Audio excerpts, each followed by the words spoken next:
Ouais, allô frérot, comment tu vas? Tu vas bien? Ouais, ça va, oui, ça fait longtemps, ouais, ça fait longtemps qu'on s'est pas vu là, tu sais, mais il y a eu tout leur truc de pandémie, etc. Là, ouais, leur truc complètement faux. Chez vous, il n'y a eu aucun cas, de toute façon. Oui, oui, zéro. Oui, zéro cas, bien sûr, ouais. Non, non, je vous crois, évidemment, oui, je vous crois, et bien sûr. Alors, vous avez toujours dit la vérité, vous, de toute façon. C'est pas ça. Je t'appelle pas pour ça, mec.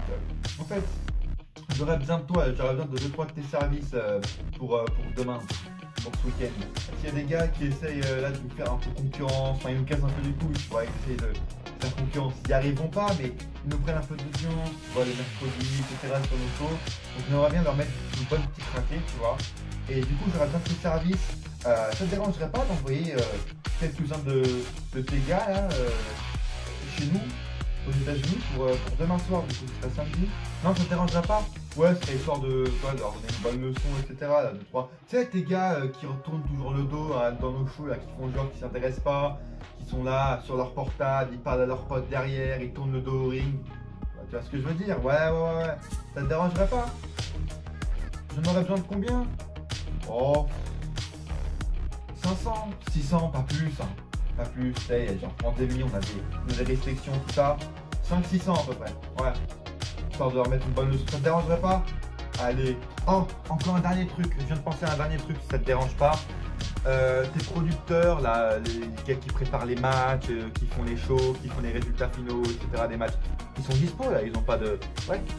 Bah, tu peux nous envoyer avec dans l'avion aussi, ça passe? Allez. Super. On verra le résultat. C'est sur Fight TV, là. Je t'enverrai le lien pour regarder ce truc. Allez. Allez, mec. On se revoit vite. Hein. En octobre, hein, de toute façon. On se revoit en octobre. Hein. Allez. Salut, mec. Salut.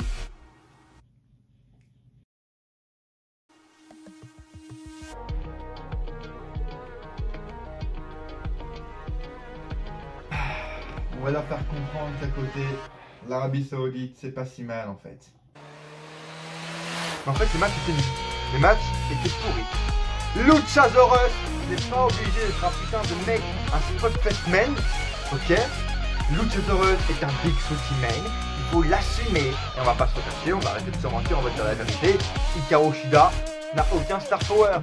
Eux, c'est tous des superstars qui doivent faire un sport. Sauf qu'en fait, les gars, hey, votre show s'appelle pas Festival of Spotfest, votre show s'appelle AEW Mainstream All Out.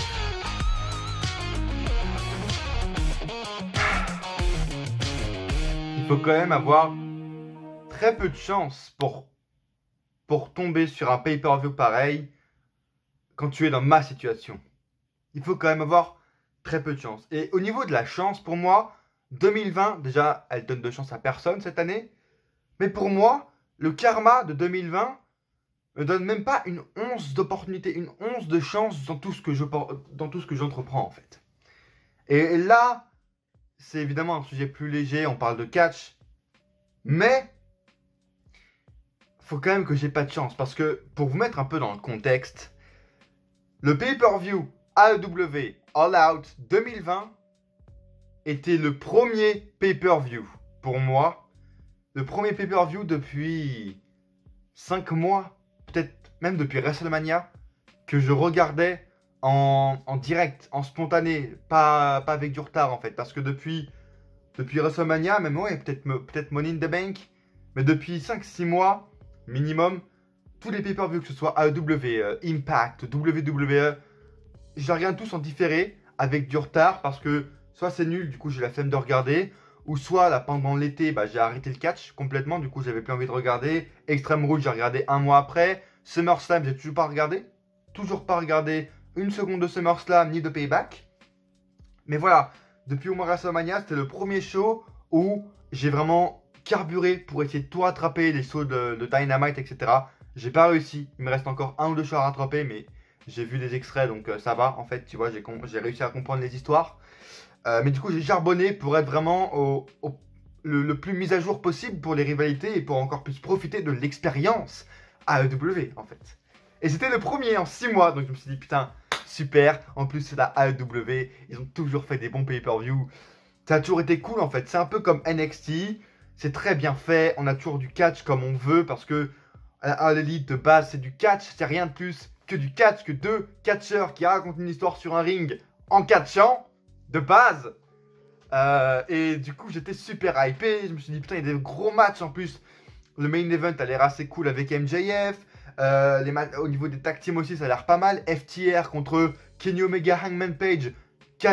2 des meilleures équipes et 4 des meilleurs catcheurs actuellement à la EW. Ça peut faire qu'un bon match. Normalement, ça peut faire qu'un excellent match. FTR contre Hangman Page et Kenny Omega. Il faut bien que je rigole. Vraiment, ça c'est les nerfs. C'est les nerfs qui ressortent. Juste en face de moi. C'est ironique, hein, vraiment, c'est ironique. Pour détendre un peu avant de partir sur un gros sujet. Mais juste devant moi, j'ai ça. Des cartes Slam Attacks, les gars. Et vous savez ce que ça veut dire sur la chaîne. J'ai fait une ouverture de Booster Slam Attacks juste il y a 2 jours pour la vidéo Every Catch. Où on parle du sujet du fait que Vince McMahon veut interdire les réseaux à sa superstar. Et où je réagis aussi, où je vous donne mon avis sur Roman Reigns en tant que heel. Donc n'hésitez pas à la voir. Elle est sortie samedi. N'hésitez pas à la voir dès maintenant. Elle dure pas très longtemps. Enfin, pas très. Presque 30 minutes, mais bon, bref. C'est intéressant. Et du coup, dans ces vidéos, on a fait une ouverture de Booster Slam Attacks, en fait. Parce que quand je fais des ouvertures de Booster Slam Attacks, en fait, c'est pour me détendre après un gros sujet. Et le sujet de Vince, etc., ça m'a bien énervé, tu vois. Ça m'a bien mis les boules. Allez la voir. Et du coup, j'ai fait une ouverture de booster pour me détendre un peu, tu vois, et pour détendre un peu l'atmosphère, pour rendre la vidéo encore plus divertissante, etc. Et je me suis dit, bon, bah sur une vidéo AEW, c'est pas ça que je vais faire, tu vois. C'est pas une vidéo de ce type-là où je vais être super énervé. Normalement, c'est tout l'inverse, même. Enfin, je vous avoue que les paquets AEW, Slam Attacks, sont juste là. Je sais pas si vous les voyez, sont juste par là. Et je suis prêt à en prendre un, tellement je commence déjà à être sur les nerfs, en fait. Prêt à en prendre un. C'est pour vous dire à quel point ce pay-per-view m'a déçu, mais aussi c'est le pay-per-view. Enfin, c'est le premier échec. C'est le premier échec de la AEW. Fallait bien que ça arrive un jour. Après près d'1 an, c'est le premier échec de la AEW. Pourtant, ça devait être l'inverse parce que c'était le premier show, le premier pay-per-view américain. Même pas juste le premier pay-per-view AEW. Premier pay-per-view de catch américain. Avec de la vraie foule, avec des vrais fans, des fans vrais de WWE, pas des catcheurs, pas des machins, des vrais fans de la All Elite de catch étaient présents. Premier pay-per-view. Et du coup, on devait être dans une bonne ambiance, ça devait bien participer, les fans devaient être à fond, etc. Et putain, ça a été tout l'inverse, quoi. Putain, ça a été tout l'inverse. Et du coup, je pense que c'est aussi un peu à cause de ça que la AEW on a trop fait. Et que c'est à cause de ça également, on a vu les gros défauts. Parce que je pense que là, ils se sont dit tout simplement que, ok, c'est le premier pay-per-view avec des fans, etc. En fait, il faut mettre le paquet, tu vois. Je pense qu'ils se sont dit qu'il faut mettre la barre encore plus haute que d'habitude, en fait. Et là, ils ont mis la barre trop haute. Trop haute ou pas assez haute, en fait. Trop haute pour les putains de spots suicidaires qu'ont réalisé plusieurs catcheurs durant la soirée, un en particulier, vous savez très bien de qui je veux parler, mais également mis la barre un peu trop bas, même si c'est pas de leur faute, mais en fait les matchs étaient nuls. Les matchs étaient pourris ce soir. Du moins la première moitié, tu vois, à part les 3 derniers matchs qui étaient les 3 têtes d'affiche du show, la plupart, on s'est vraiment emmerdé en fait. Vraiment emmerdé. On met un match féminin qui est super long alors que c'est super ennuyant. On met des spot fest à gogo, spot fest. Et voilà le problème de la AEW. Vouloir trop en faire tout le temps. Tout le temps. Et c'est le problème. Je n'ai pas souvent... J'ai fait des vidéos AEW, review, etc. Même de All Out, je crois, l'année dernière. Donc je crois que j'en ai fait. N'hésitez pas à aller faire un tour. Et je crois que je disais même le même problème, en fait. Et même sur les réseaux, j'ai toujours dit le même problème. C'est que la AEW peut être une vraie concurrence à la WWE et c'est véridique, c'est vrai. Ils ont les catcheurs pour, ils ont les bookers derrière, les réalisateurs pour, ils ont l'argent pour aussi concurrencer la WWE parce qu'on peut pas le cacher, l'argent est un putain d'avantage, est un truc à avoir. Mais ils tombent dans leur putain de travers, ils tombent dans leurs défauts et ils en font trop. Et quand je dis ils en font trop, c'est comme je l'ai dit, les Spotfest. vouloir en faire trop. Également au niveau des matchs, des placements des matchs, de nombre de matchs. Quality over quantity, comme on dit, tu vois, la qualité au-dessus de la qualité, toujours prime la qualité avant la quantité. Et on dirait qu'il dépasse cette limite, cette phrase, en fait, super importante dans le catch, en fait. Parce que là, ce soir, on a eu combien de matchs? Je crois qu'en plus du pré-show, que j'ai pas regardé, évidemment, c'est pas parce que c'est AEW que je vais regarder, je crois qu'on a eu 13 matchs. 12 ou 13 matchs. C'est honteux! Digne d'un putain de WrestleMania. Et c'est le putain de défaut qu'on fait à WrestleMania. C'est le putain de défaut qu'on fait à la WWE. Et c'est pas parce qu'on le fait à la WWE que ça va pas marcher pour la All Elite. C'est exactement pareil. Comme pour la durée du show. 4 heures. 4 putains d'heures. Là, je suis allé sur Watch Wrestling ce matin. J'étais super content. Ouais, à AEW, j'ai vu qu'il y avait 4 parties. Et sur Watch Wrestling, une partie égale 1 heure. J'ai fait non, les gars. Non, les gars. C'est pas bien. C'est pas parce que vous êtes la All Elite qu'il faut faire ça, en fait. Et 4 heures, même si c'est la All Elite, c'est beaucoup trop long. Beaucoup trop long. Peu importe le show, peu importe la fédération, Impact c'est pareil, c'est trop long.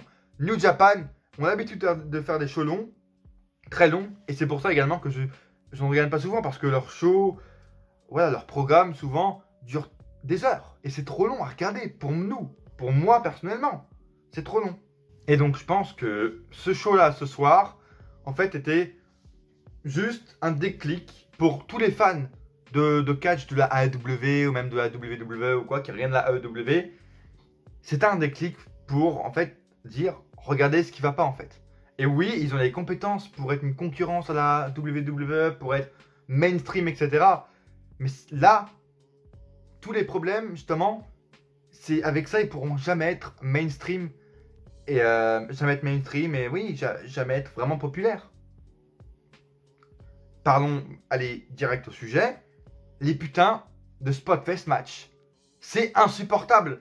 À beaucoup de points de vue. C'est insupportable, déjà parce que ça tue, on peut dire, le in-ring. Ça tue pas le business. On va pas abuser non plus. On peut faire des Spotfest. Ils peuvent réussir en gardant des Spotfest. Mais pas tout le temps. Pas tout le temps. Pas pour chaque putain de catcheur. Luchasaurus n'est pas obligé d'être un putain de mec, un Spotfest man. Ok? Luchasaurus est un Big Sweaty Man. Il faut l'assumer. Il faut arrêter d'éradiquer les Big Sweaty Men parce qu'on est en 2020. Il y a des Big Sweaty Men encore en 2020 et ça peut marcher. Luchasaurus, Brian Cage, Lance Archer peuvent en faire la preuve. Comme à NXT avec les Keith Lee et les Damian Priest que je kiffe, mais que eux aussi sont des Big Sweaty Men. Donc faut arrêter de faire des moonsaults, des tombées suicidas, des Canadiens super suplex, German suplex à l'extérieur du ring, à tout le monde, à tous les gabarits, parce que ça décrédibilise de une les prises, faut l'avouer, et oui, ça décrédibilise les prises en elles-mêmes, parce que à un moment donné, quand tu vois des Canadian drivers, des pile drivers, des tombées suicidas, tous les matchs, toutes les semaines, à toutes les sauces, à un moment donné, et que tout le monde se dégage. C'est surtout ça en fait, c'est que tout le monde se dégage. T'as un putain de... Comment il s'appelle? Moi j'appelle ça le Panama Sunrise. C'est Adam Cole qui le nomme comme ça. Mais vous savez, en gros, c'est là où l'adversaire est accroupi. Le mec est accroupi et l'adversaire saute sur son dos et le fait retourner et il tombe sur sa nuque. Ça devrait être une fin de match. C'est aussi putain de dangereux qu'un tombstone pile driver. Ça devrait être un putain de match. Et les mecs se dégagent à deux, normal. Les cutters, les Canadiens pile drivers qui a une grosse prise, les pile drivers simplement, les prises sur l'apron du ring qui devraient signifier la fin du match. Les mecs quand ils reviennent sur le ring se dégagent à 2, si ce n'est pas 1. Incroyable, ça décrédibilise les putains de prises. Et justement, ça fait qu'ils entrent dans un cercle vicieux qu'il faut toujours en faire plus pour faire réagir l'audience et pour...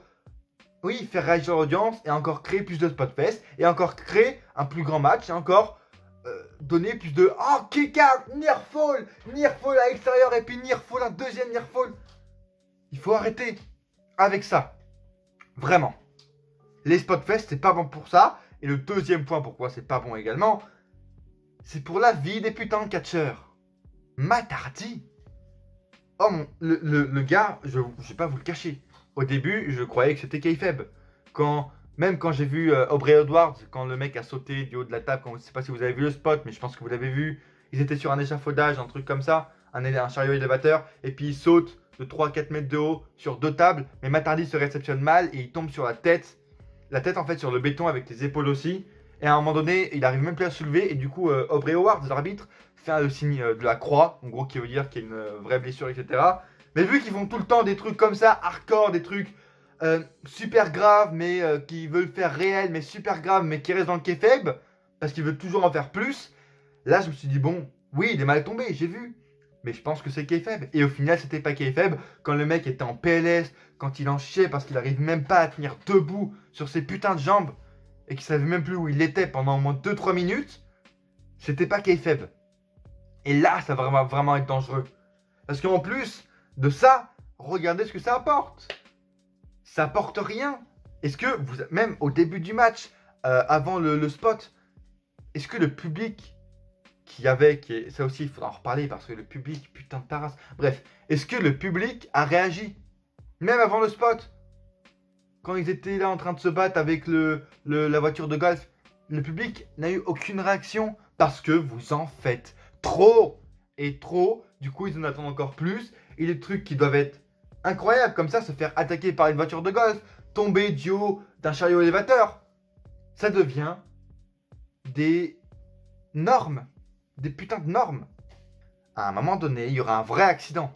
C'est ça que je veux mettre en avant également. Il y aura un vrai accident à un moment donné. Il y a un moment donné où un mec va être paralysé. Tu vois, si ce n'est pas pire. Le mec, Matt Hardy, est tombé d'une violence sur le béton. Déjà, je pense qu'il a minimum un trauma crânien. Minimum. Et s'il n'a pas des lésions au cerveau, c'est qu'il a de la chance. Parce que putain, l'onde de choc. Vous imaginez tomber de 4 mètres de haut sur du béton? Certes, il a les réflexes de catcheur, il s'est protégé avec les épaules, mais même, là, sa tête a frappé, quoi. Pareil pour Matt Sydal. Matt Sydal qui effectue son retour énorme. D'ailleurs, je ne m'y attendais pas parce que, sachant que la VVE a racheté Evolve et que Evan Bourne, du coup Matt Sydal, faisait partie de Evolve, je l'attendais à la VVE, clairement. Et c'était une bonne surprise, très bonne surprise. Et le mec, voilà, vous voulez en faire trop, c'est pas sa faute. Peut-être que c'est vrai à l'adrénaline, mais il s'est raté, il a failli se casser la nuque. Heureusement qu'également il s'est bien se réceptionner parce qu'il a failli se péter la nuque, quoi. Il est retombé en arrière comme ça, il a failli se prendre la tête dans le coin, puis se briser la nuque. Et voilà le problème de la AEW. Un des gros problèmes de la AEW, parce qu'évidemment il y en a encore plein d'autres. Je citerai par exemple le putain de roster féminin. Mais j'en ferai une vidéo spéciale parce que je vais pas m'attarder 20 ans là-dessus. Fin du mois, pour les 1 an, pour fêter les 1 an de la All Elite, j'avais prévu, et ce pay-per-view me donne encore plus envie, de faire plusieurs vidéos sur All Elite, de ce que j'aime, de ce que je déteste, de ce que je pense qu'ils doivent changer pour encore mieux réussir.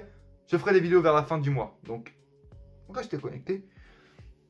Mais le roster féminin est une catastrophe, c'est d'ailleurs pour ça que ce soir le match, pour moi, à mon sens, n'a pas marché et que les deux c'était moyen, parce que il n'y a pas de star power, et on va pas se le cacher, on va arrêter de se mentir, on va dire la vérité. Hikaru Shida n'a aucun star power, n'a aucun charisme, elle ne peut pas porter la division à elle toute seule. La seule qui pouvait, c'était Nyla Rose. Qu'est-ce qu'elle fait maintenant? Elle va se mettre dans des tournois avec Cameron, en association avec Vicky Guerrero. Elle est là, en train de regarder derrière la barrière les matchs, elle participe au public à All Out. Nyla Rose est la seule, et la seule également qui peut, mais qui apparemment, si j'ai bien compris, n'est même plus sous contrat, c'est Awesome Kong. Awesome Kong. Sinon, toutes les autres lutteuses, mais on passe partout, hein, par elle, Hikaru Shida, Big Swole, Britt Baker, tout le monde. Aucun charisme, elles ne peuvent pas porter une division parce qu'elles n'ont pas le talent in-ring qu'il faut. La plupart, elles sont pas assez entraînées, elles sont pas assez bonnes au micro. Et puis ouais, elles dégagent rien en fait. Simplement, elles dégagent rien. C'est tout. Parce qu'ils savent pas qu'on sort de division féminine. Peut-être que ça vient d'eux également. Bref. C'était, oui, vraiment le show de la, tu vois, de l'explosion, de la vérité qui explose en fait, tu vois. Et c'est leur premier échec. C'est leur premier échec, ça devait arriver un jour, comme je l'ai dit en début de vidéo. Et tout le monde va leur tomber sur la gueule. Regardez ce que je fais. Moi aussi, je leur tombe sur la gueule. Et pourtant, j'adore ce qu'ils font. Et voilà, comme je vous l'ai dit en début de vidéo, j'étais chaud parce que je savais que, normalement, pay-per-view AEW égale qualité. Et là, c'était tout l'inverse. Et même moi, j'en suis le premier déçu. Je suis le premier qui est vraiment dégoûté de cette situation. Mais peut-être que justement, des mauvais moments comme ça leur fera réaliser qu'il faut qu'ils changent, qu'il faut qu'ils se calment au niveau des Spotfest, au niveau de t'en faire toujours trop. Non, un mec de 130 kilos n'est pas obligé de faire des moonsaults, Tony Khan. Il n'est pas obligé.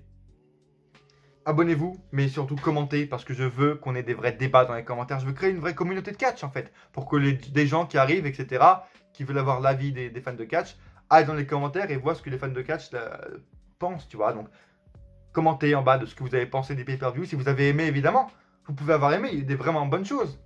Le match, par exemple, même l'opener, il était juste mal placé, mais Britt Baker, Big Swole, c'est des trucs sympas. On peut dire ce qu'on veut, mais c'est divertissant, c'est sympa. Ça passe. Sauf que c'était très mal placé, et ça également. Commentez, juste voilà, je finis ma promo, commentez, parce que vraiment je veux avoir une vraie communauté. N'hésitez pas à me suivre évidemment sur tous les réseaux qui doivent être par là ou par là, je crois les réseaux, Twitter, Insta, Facebook. Abonnez-vous et likez la vidéo si vous aimez ce que vous voyez. Mais également, voilà, je savais qu'il y avait d'autres problèmes à dire de cette soirée.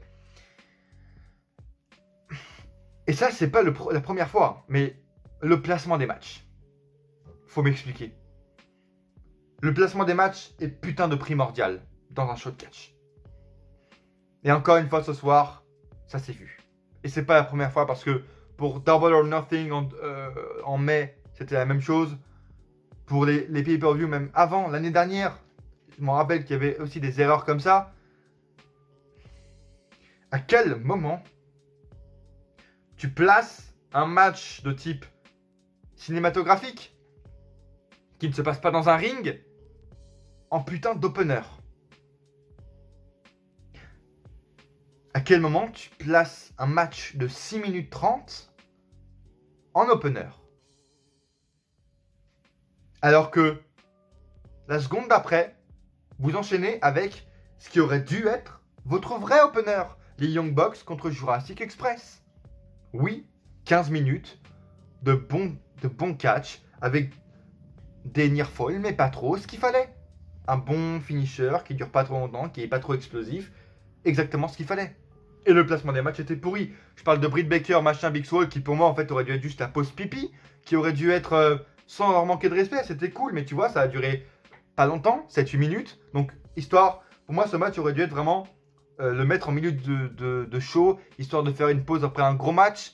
Par exemple, je sais pas, un match pour un titre, un match Chris Jericho, machin, avec une grosse construction, une grosse storyline.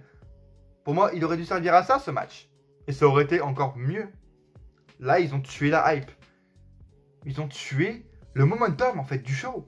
Regardez, après le match Young Bucks, Luchasaurus et Jungle Boy, le public était déjà mort. Ils étaient déjà loin, très, très loin. Et ils étaient peut-être retournés déjà en Arabie Saoudite. Hein, pour faire référence à mon intro qui, sans déconner, c'est une blague, mais c'est vrai, en fait. On dirait vraiment que c'est des fans de l'Arabie Saoudite, vous savez, ceux qui s'en battent les couilles, qui traversent comme ça avec leur téléphone devant le public, devant les catcheurs et qui regardent même pas le match, qui discutent avec leurs potes. On aurait dit que c'était le public de ce soir. Aucune réaction pour rien. Ah, pour chanter le theme song de Judas, il y a du monde. Hein. Judas in my mind. Ouais, il y a du monde. Ah, ça oui. Et c'est cool. Mais putain, vous faites partie du premier show de catch américain en 7 mois, 8 mois presque, à avoir un putain de public, à avoir des vrais fans pour créer une ambiance. Bordel, mettez de l'ambiance. Criez, discutez, créez des chants. Putain. Et ça, c'est de la faute du public, évidemment, parce qu'ils étaient morts. Mais c'est de la faute, justement, de la AEW elle-même et du placement des matchs. Parce que, comme je vous l'ai dit, dès le deuxième match, qui pour moi est vraiment le vrai opener, Young Bucks contre Jurassic Express, il n'y avait déjà plus aucune réaction. On se serait cru, je sais pas, à WrestleMania 33, vous savez, le main event Undertaker Roman Reigns, où tellement les fans étaient morts, on entendait l'hélicoptère tourner. Ou même WrestleMania 35, Becky Lynch, Ronda Rousey, Charlotte Flair, pareil. Sérieux, quoi. C'était ahurissant, c'était très impressionnant, vraiment. Dès le premier match, même chez WWE, j'ai rarement vu ça. Et donc déjà, dès là, ça partait sur un échec. Vraiment. Bon, bref. Est-ce que ça vous dirait qu'on commence la review? Le mec dit ça, ça fait 30 minutes qu'il parle. avant de commencer la vidéo, je me suis dit, allez, il faut que la vidéo dure moins de 30 minutes. MDR, vous me connaissez, Darren Ennis Catch, je vais en chier pour le rendu. Oh oui, je vais en chier pour le rendu. Parce que vous connaissez mon logiciel de montage, mon ordi. On est parti pour minimum 4 heures de rendu. De base, si vous ne connaissez pas, le rendu, peu importe la durée de la vidéo, le rendu doit durer entre 1 heure et 1 heure et demie. On est parti pour 4 heures, minimum. Si ça coupe pas, Inch'Allah, Inch'Allah, comme on dit. Bref. Débutons, on va passer le pré-show évidemment, je ne vais pas en parler. Mais j'ai beaucoup de choses à dire. Donc n'hésitez pas à liker. Parce que même au niveau des tag teams, qui est pour moi le gros point fort de la AEW, c'est les matchs par équipe qui sont juste phénoménaux, pratiquement à chaque fois. Il y a trop de spot fest, mais ils sont vraiment phénoménaux. Et ce soir, c'était un échec. Comment ils ont pu rater FTR contre Kenny Omega et Hangman Page?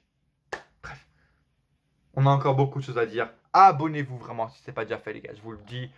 Je vous le demande parce que, comme je vous l'ai dit, il y a des vidéos qui arrivent là en fin du mois.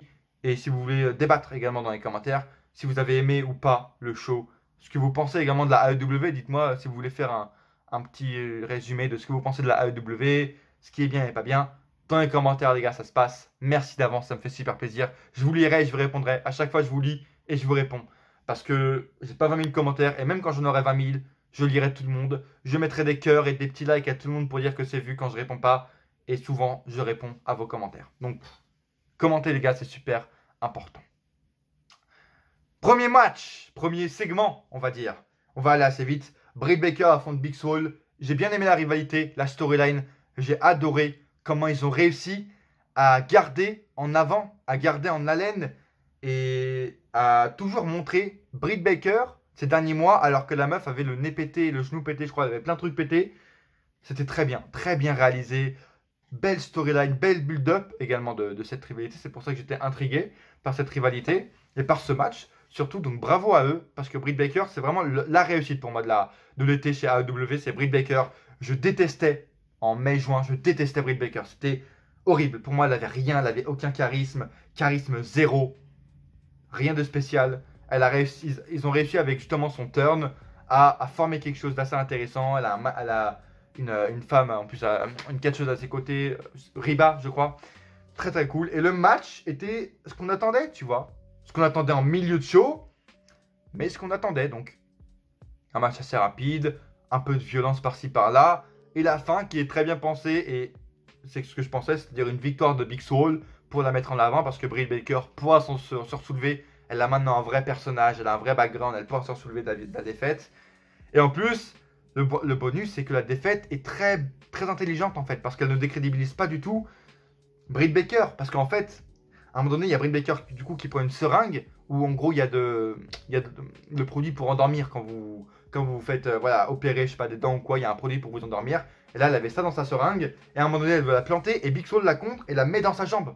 Et du coup, toute sa jambe droite s'endort. Donc elle peut plus marcher, elle est handicapée. Et ensuite, Big Swole l'allonge sur un truc, un banc de dentiste, et lui met le masque en fait pour respirer quand vous voulez, quand les docteurs veulent vous endormir pour vous opérer ou quoi. Et du coup, Britt Baker s'est endormie elle-même, et en gros elle était complètement endormie, et du coup Big Swole en a profité pour faire le tomber et gagner. Donc Britt Baker n'est pas du tout décrédibilisé, et c'est vraiment très bien. Vraiment, j'ai vraiment kiffé en fait.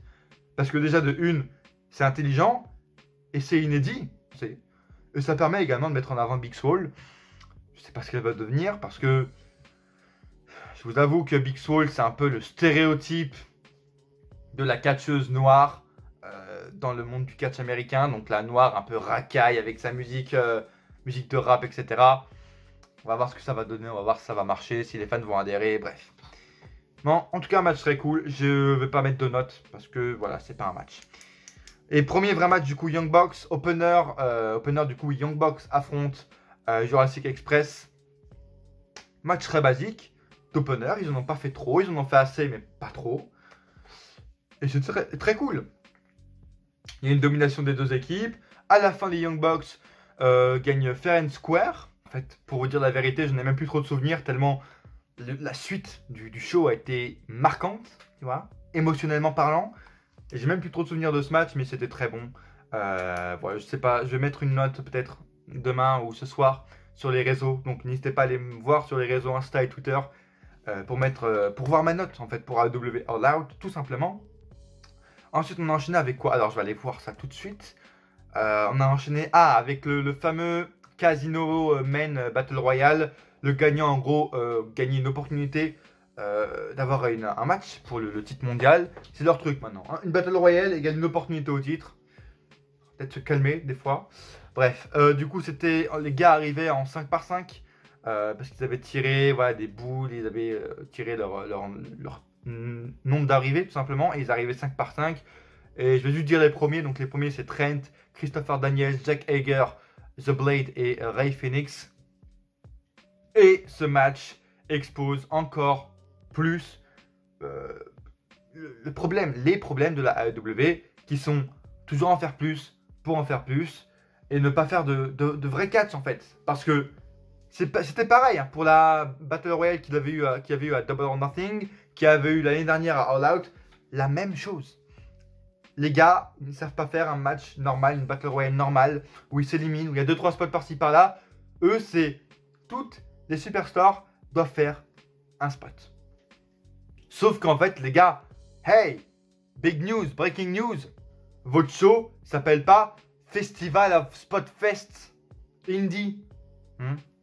Votre show s'appelle AEW Mainstream All Out. Ok? Ils en font trop. Et j'ai pas réussi à me mettre dans le match. Honnêtement, j'ai pas réussi. Comme pour plusieurs Battle Royale qu'il a eu, comme j'ai dit, je ne réussis pas à me mettre dans leur Battle Royale parce que c'est toujours faire des spots pour faire des spots. Et c'est mal construit. On peut le dire aussi, c'est mal construit.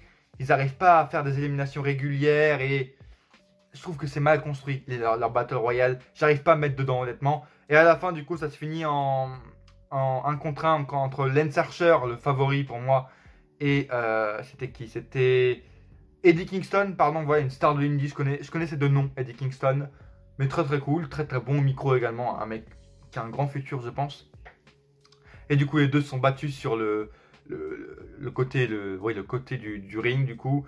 Il y a eu des distractions de Jake Roberts avec son sac où il montrait le serpent, etc. Du coup, il en a profité Lance Archer pour le prendre en chokeslam, le balancer à l'extérieur du ring. Et Lance Archer devient le futur challenger numéro 1 au titre AEW de Jon Moxley. Et du coup, c'était prévisible. Ils avaient vendu leur main event. C'était un heel qui a gagné. Du coup, c'était prévisible que Jon Moxley allait conserver son titre dans le main event. Ça, c'est des trucs cons, mais il faut y penser, les gars. Et ils avaient complètement vendu leur main event. Bref. Un autre truc que je peux dire, c'était oui, Brian Cage, tout ce qui est le segment Brian Cage, Darby Allin, etc. C'était très cool. Darby Allin est une future top star. Si ce n'est pas déjà une top star, vraiment. Et moi, je kiffe vraiment beaucoup. Vous savez, mon affection pour Jeff Hardy, qui est mon catcheur préféré ever. Il lui ressemble beaucoup, avec le face paint, etc. Son côté un peu extrême. Je suis en amour pour Darby Allin, complètement. Matt Sydal, très content de voir ce qu'il va faire. S'il rebote pas son prochain... comment ça s'appelle? Oh putain. Le trou de mémoire, sa mère. Normalement, je suis très calé, mais vu que je me suis arrêté depuis 2 mois au niveau catch, j'ai perdu des termes de prise. Je l'ai sur le bout de la langue. La prise de Matt Sydal, en fait, le moonsault, non. Bref, je vous mettrai sûrement le nom en commentaire, ou là, en fait. Mais ça je l'ai pas, ça m'énerve, bref. Autre point que je peux dire, c'est Sean Spears, que je vois ici. J'en ai marre qu'il serve de serpillière, en fait. Le mec devrait être actuellement champion du monde. Devrait être challenger au titre. Qu'est-ce qu'il fout à être une serpillière aux nouveaux arrivants comme Matt Sydal, comme Brian Cage? Mettez-le en avant, bordel de merde. Sean Spears, donnez-lui une chance au titre TNT, au titre mondial. Il mérite. Sean Spears mérite plus que quiconque, en fait. C'est bon, il a passé 1 an à être une serpillière, un jobber. Maintenant, il faut évoluer, vraiment. Bon, on se retrouve le lendemain, en fait. Je te lance cette vidéo en 2 jours. J'ai pas pu tout tourner hier, donc hier on était dimanche, le jour d'après. Là, comme ça, je suis un peu calmé pour la review en elle-même des matchs, tu vois. J'ai un peu plus en froid, tu vois. Je réagis pas à chaud. c'est même mieux en fait, c'est même mieux, tu vois. Donc on va vite hop, reprendre. J'ai déjà commencé le montage, je dis vite parce que justement la vidéo est déjà un peu longue, hein, je pense. Donc on va essayer de rusher, n'hésitez pas à laisser un like évidemment, le montage c'est assez long, ça motive. Matt Hardy, Sammy Guevara, Broken Rules match, ça je vous ai déjà expliqué tout ce qui allait pas. En plus c'était pas un vrai match, le fait aussi, bref, de faire un gros spot au début de match, ça en revient au fait qu'ils ont plus de limites, ils en font tellement trop qu'après ils sont dans un cercle vicieux, ils doivent toujours en faire plus, comme j'ai dit. Le spot qu'ils ont fait sur le chariot elevator, ça devait être un putain de spot de fin de match. Les gars le font au bout de 2-3 minutes. Bref, ça sert plus à rien. Heureusement, on est le lendemain. Maintenant, on sait que Matt Hardy va mieux. Il a été rétabli. Il a même pas de commotion cérébrale. Je sais pas comment le mec a réussi à se sortir. Mais bon, bref. Donc, je vais pas noter ce match. C'était pas un match. Bref, je pense qu'aussi pour vous, c'était le pire match qu'on ait vu à la All Elite. Qu'est-ce qu'on a eu ensuite? Je crois que c'était le match féminin. Si je ne me trompe pas, Hikaru Shida, la championne de la All Elite, défendait contre Thunder Rosa, qui est la championne de la NWA, mais je connaissais pas. J'ai regardé un peu de NWA, je sais plus ce que c'était leur show hebdo. Revolution, non, je sais plus, bref. J'ai regardé quelques épisodes l'année dernière, mais j'avais pas trop découvert la division féminine, etc. Donc Thunder Rosa, je ne connaissais pas. Beaucoup de gens disaient du bien, donc je suis vraiment allé dans ce match en mode, allez-y, surprenez-moi, tu vois. Je connais rien, je connais pas la rivalité parce qu'il me manque quelques semaines, je connais pas la catcheuse, surprenez-moi. Et au final, ça s'est être avéré le match le plus long, le match beaucoup trop long de la soirée. Je l'ai regardé un peu après, un peu plus tard dans la journée. J'ai re-regardé pour voir ce qui allait pas. Et en fin de compte, au bout du deuxième visionnage, j'ai un peu plus apprécié. Mais la première fois, j'avoue qu'en plus, le public, enfin, les fans sont morts. Est-ce que c'est parce qu'ils sont trop loin ou quoi? Et on a appris également qu'il faisait très très chaud ce soir-là. Mais même, quoi, vous êtes au premier show de catch américain avec des fans en 8 mois. Réagissez surtout, réagissez, créez des chants, criez, réagissez sur la tenue d'un catcheur surtout en fait. Vous faut en profiter, tu vois. Bref, sans public, il n'y avait pas trop d'alchimie et également le gros problème, je vais pas en parler encore maintenant, sinon la vidéo va durer encore 25 minutes de plus. Mais le gros problème, que ce soit surtout également chez les hommes, mais également surtout dans la division féminine, vu qu'elles ne sont pas entraînées et ça se voit, c'est qu'en fait, vu que c'est des spots fest partout, et surtout dans ce match ça s'est ressenti, c'est qu'en gros les superstars attendent les spots, tu vois. Que ce soit, là je me souviens de tête, des moves qu'elles ont fait à l'extérieur de ring, ou sur le côté, sur l'apron du ring, etc. Tu sais, c'est pas fluide en fait, leurs mouvements sont pas fluides, elles sentent qu'elles attendent comme ça, pour prendre, pour se faire jeter. C'est pas fluide, et ça c'est également un des gros problèmes, et j'en ferai une vidéo. C'est un des gros problèmes de la AEW, c'est que pratiquement toutes les superstars en fait, elles veulent faire des spots et on sent qu'elles attendent en fait. Et les matchs ne sont pas fluides et pour moi ça casse complètement le rythme. Bref, Hikaru Shida reste championne. Bien sûr, vous n'avez pas donné le titre à une meuf qui est même pas chez eux. Le match, j'ai pas trop aimé. En commentaire, dites-moi vous, parce que je vois qu'il y a beaucoup de gens qui ont quand même apprécié le match. Dites-moi en commentaire, moi je trouve qu'il était beaucoup trop long pour ce que c'était. 8-man tag team match, le Dark Order affrontait la Nightmare Family. Donc il y avait quoi? Il y avait QT Marshall, Dustin Rhodes, Scorpio Sky et Matt Cardona, donc anciennement Zack Ryder. Très cool de le voir en main card. Match également assez long, et c'est le problème que je ferais en général aussi au match tag team, même pour le FTR Kenny Omega qui est juste après en plus je crois. Donc comme ça je fais 2 en 1. Pour les matchs tag team chez la AEW, je l'ai dit juste quelques minutes avant, c'est le gros point fort. Ils font toujours de très bons matchs, c'est toujours très agréable à regarder au niveau catch pour les tag teams, la division tag team, etc. Mais le gros problème aussi, c'est qu'en fait, on dirait qu'il n'y a pas de règle. Tout le monde intervient à n'importe quel moment. Et je crois que c'était un mec qui était chez AEW, ça devait être Arn Anderson ou je sais plus qui, une personne comme ça, ou Tully Blanchard, qui avait fait une remarque dans une interview. Il avait dit le problème chez AEW, chez Tag Team, c'est que en gros tout le monde intervient alors qu'ils sont pas légaux. L'adversaire, ils sont 1 contre 1. L'autre, le copain de l'autre, il va rentrer pour intervenir. Après l'autre, il va arriver. Puis après, on ne saura plus qui est légal. Puis après, ils vont se battre à l'extérieur. Puis les mecs pas légaux vont rentrer à l'intérieur du ring, mais ils sont pas légaux. Et les mecs à l'extérieur qui sont légaux seront à l'extérieur du coup. Et il y a des gros... En fait, ça embrouille. Ça embrouille, ça crée des quiproquos. On comprend plus le match, on comprend plus l'histoire. Et c'est le gros problème. Et c'est ce match également qui l'a fait remarquer et qui m'a complètement mis hors de ce match, que j'ai pas réussi à rentrer. C'est que tout le monde intervient à chaque moment. Quand c'est Brody Lee qui catch, T'as Colt Cabana, Evil Uno qui viennent pour casser le tombé, puis ils viennent pour attaquer les autres. Aucune raison, ils sont dans leur coin, mais ils les attaquent quand même. Puis du coup, Matt Cardona et QT Marshall arrivent pour les frapper, puis ça part en couille. Puis les mecs qui sont légaux vont à l'extérieur du ring alors qu'ils sont légaux. Du coup, c'est un gros bordel, on n'y comprend plus rien, on comprend plus rien à l'histoire du match. Et c'est pour ça que parfois, même pour les matchs par équipe, j'arrive pas à rentrer dedans. Bref, au final, c'est la victoire de la Nightmare Family. Je crois que c'est Dustin Rhodes qui fait le tomber sur Colt Cabana du coup. Colt Cabana après s'est pris une grosse engueulade de Brody Lee. Est-ce que c'est la fin de Colt Cabana dans le Dark Order? Je sais pas, Dark Order que je trouve très très cool. Et à la fin, ça il faut le remarquer, il y a eu des promos par-ci par-là hein, dans les backstage, j'ai pas signifié tout. Mais là, après match, il y a eu une promo dans les backstage de Dustin Rhodes du coup qui réagit à sa victoire. Il dit qu'il a défendu des décennies de catch créées par son père, etc. Et qu'il a fait pour Cody machin. Et ensuite on lui annonce du coup que grâce à ce match, mercredi prochain au Dynamite, il aura une chance face à Brody Lee pour le TNT Championship. Et là le mec, il a donné une leçon au roster. Simplement. Si vous l'avez pas vu, allez la voir. Je sais pas si elle est sur la chaîne YouTube de la AEW. Mais la promo que nous a sorti Dustin Rhodes, elle est magistrale, majestueuse. Le mec qui met tellement d'intensité, d'émotion. On sent qu'il a pris exemple sur son père. Énorme. Et le mec vraiment donne une leçon à tous les putains de catcheurs. Que ce soit AEW, parce que la plupart des catcheurs All Elite qui sont pas en main event card sont pas super bons au niveau des promos, de donner des émotions. Et même au niveau du catch en général. Waouh, cette promo, elle a duré 35 secondes. En plus, ça n'a aucun intérêt. Enfin, tu sais, il réagit juste au fait qu'il va aller affronter Brody Lee. Mais justement, toutes les promos devraient être comme ça, même si elles sont importantes ou pas. Et là, il a fait passer cette petite info, tu vois, qu'il aura une chance. Et on sait qu'il a aucune chance de gagner. Mais cette petite info, il l'a fait passer en gros truc hyper important pour sa carrière, pour sa famille, le fait de défendre son patrimoine familial au niveau du catch.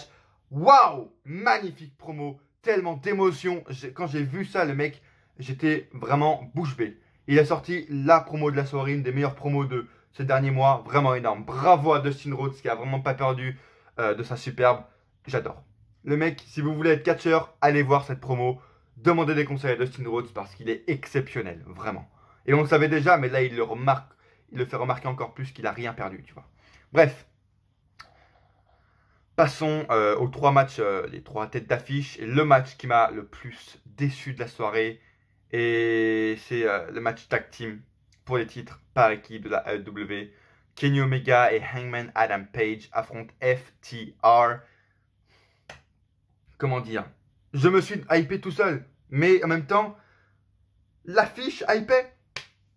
En plus, même le public, tu vois, la foule, c'est le seul moment où ils ont commencé à réagir. Tu vois, il y avait des chants This is awesome en début de match avant que la sonne cloche. Pendant les entrées, on sentait qu'il y avait une atmosphère, que les gens commençaient à être, tu vois, assez chauds, assez, tu vois, ambiancés pour ce match, qui savaient tous allait être bon, etc. Même moi, j'avais un sourire aux lèvres. Quand j'ai vu l'entrée de Kenny Omega, Hangman Page, FTR, j'étais en mode, putain, on va peut-être vivre le meilleur match de l'année, tout roster confondu. J'ai hâte, tu vois. C'était vraiment le sourire aux lèvres, mais sans déconner. Hein. Quand les gens ont commencé à chanter This is awesome, etc., en début de match, j'étais en mode, on va assister à 30 minutes minimum de malade. Et comment vous exprimer ma déception aussi grande quand je vois que le match est construit de faux rythmes sur faux rythmes, de temps mort sur temps mort. Je me dis, mais bordel, comment vous avez fait? Comment on peut rater un match avec 2 des meilleures équipes au monde actuellement? Le match est construit avec des faux rythmes. Il n'y a pas eu l'intensité qu'on attendait entre les 2 équipes. L'intensité, les prises de risque également des moves. Parce que des fois, et c'est le problème également que je fais chez WWE, hein, des fois, ça commençait à enchaîner, etc. 1 ou 2 prises. Puis ça s'arrêtait. Bordel, continuez à faire des prises, à enchaîner, même les FTR, s'ils sont old school, ils peuvent enchaîner avec des prises assez risquées, des prises old school assez risquées, une soumission, le mec se dégage, ok, tu enchaînes, puis tu refais une autre prise à 2, puis encore après, tu enchaînes. Les mecs s'arrêtaient trop vite, ça faisait des faux rythmes, des temps morts. Comment ils ont pu faire rater ça, quoi? Et est-ce que c'est la faute des équipes? En vrai, je ne pense pas. Je pense qu'on leur a donné des consignes, etc. Parce que sinon, ils auraient offert le meilleur match de l'année, je vous le dis clairement. Et même sur Twitter, je l'ai dit. Allez me suivre sur Twitter, bien sûr. Sur Twitter, je l'ai dit que ça aurait pu être le meilleur match de l'année, putain. le climax de fin, tu vois, les climax de fin de match où ça commence, il y a des enchaînements de fous, finishers. Il n'y a pas eu, il n'y a pas eu du tout. Et la foule, du coup, n'était pas dedans. Et c'est le résultat de faux rythme. Et la foule également n'a pas aidé parce que j'ai re-regardé comme le match féminin. J'ai re-regardé ensuite parce que je me suis dit, putain, c'est pas possible, j'ai raté quelque chose. Et comme pour le match féminin, au deuxième visionnage, j'ai un peu plus apprécié le match. Tu vois, j'ai un peu plus apprécié, compris un peu les références, comment dire, oui, l'ambiance, etc. Tu vois, du match, l'angle que le match prenait, mais la foule ne réagissait pas. Et ça a tout niqué en fait. Au final, c'est pas qu'il est mauvais ce match. Franchement, il n'y a pas eu de botch ou quoi. Vraiment, le match dans son ensemble, il tient la route. Il est bon pour un match par équipe. Mais putain, quoi. En plus, c'est le changement de titre. Et je le savais, FTR sont les nouveaux champions par équipe de la AEW. Énorme première équipe à avoir les titres de Raw, de SmackDown, de NXT et de la All Elite. Énormissime, ils méritent, bravo à eux, ils vont partir sur un règne, je pense, de plusieurs mois avant qu'ils ne les perdent face aux Young Bucks. Je pense que c'est comme ça que ça va se construire pour le fameux match FTR Young Bucks pour les titres par équipe, premier titre pour les Young Bucks, etc. Je pense que ça va être un truc comme ça. Mais bref, t'attendais beaucoup plus d'explosion, d'enchaînement, d'intensité. Et il n'y a pas eu tout ça, quoi. Et même à la fin du match, on a presque senti que Cash Wheeler et Dax Hardwood étaient presque déçus. Même moi, je l'ai senti un peu sur leur visage, tu vois. Et je suis déçu, vraiment. C'est à ce moment-là que j'ai compris que ce choix allait être raté, tu vois. Et ensuite, on a enchaîné du coup avec le Mimosa Mayhem match, Orange Cassidy contre Chris Jericho, match revanche, où en gros il y avait deux cuves, on peut dire, de jus d'orange, je crois, sur les côtés du ring. Il fallait faire tomber son adversaire dans une cuve pour gagner, ou on pouvait faire de tomber ou soumission. Et le pire, c'est vraiment le paradoxe de cette soirée, le paradoxe de la AEW, c'est vraiment, cette soirée est vraiment ratée pour la All Elite. C'est qu'en fait, clairement, ce match-là, qui est un peu un match comique, tu vois, un comedy wrestling, un peu, avec Chris Jericho, Orange Cassidy, très belle alchimie, prise tu vois, des prises très sympas, ils ont une belle alchimie, etc. C'était presque le meilleur match de la soirée. Un match, putain, de comedy wrestling chez All Elite. De une devrait même pas exister, parce que eux, normalement, c'est de in-ring. Voilà le paradoxe, ou en soirée chez WWE. Le meilleur match de la soirée était Orange Cassidy contre Chris Jericho, presque. Parce que c'est là où la foule a le plus réagi, a le plus été investie émotionnellement et investie simplement dans le match, de qui va gagner. C'est assez incroyable de se dire qu'un match comedy wrestling chez All Elite est le match le plus intriguant de la soirée. Mais c'est la vérité, même moi j'ai passé un bon moment devant. Au final, évidemment, c'est Cassidy qui arrive à faire tomber Jericho. Jericho va évidemment se soulever cette victoire, faut pas déconner. C'était un match, voilà, 10-15 minutes, je sais pas combien de temps il a duré. Mais c'était, oui, le match le plus fun, le plus divertissant, où il s'est passé le plus de choses. Et c'est incroyable quand tu vois un FTR Kenny Omega Hangman Page, quand tu vois un match, je sais pas moi, Kaoshida Thunder Rosa, ou voilà. Tu te dis, putain, merde. C'est un match comedy wrestling qui est le meilleur de la soirée chez All Elite. Enfin, les gars, main event, j'ai pas y passé 20 ans. Le main event était le match le plus dans les normes de la soirée, comment je puis dire. Ouais, le vrai match de catch de la soirée, en fait, c'était le main event. Jon Moxley a conservé face à MJF. MJF a fait du très bon taf, il a prouvé qu'il savait faire des choses. Et à la fin, bizarrement, en plus, c'est Jon Moxley qui triche.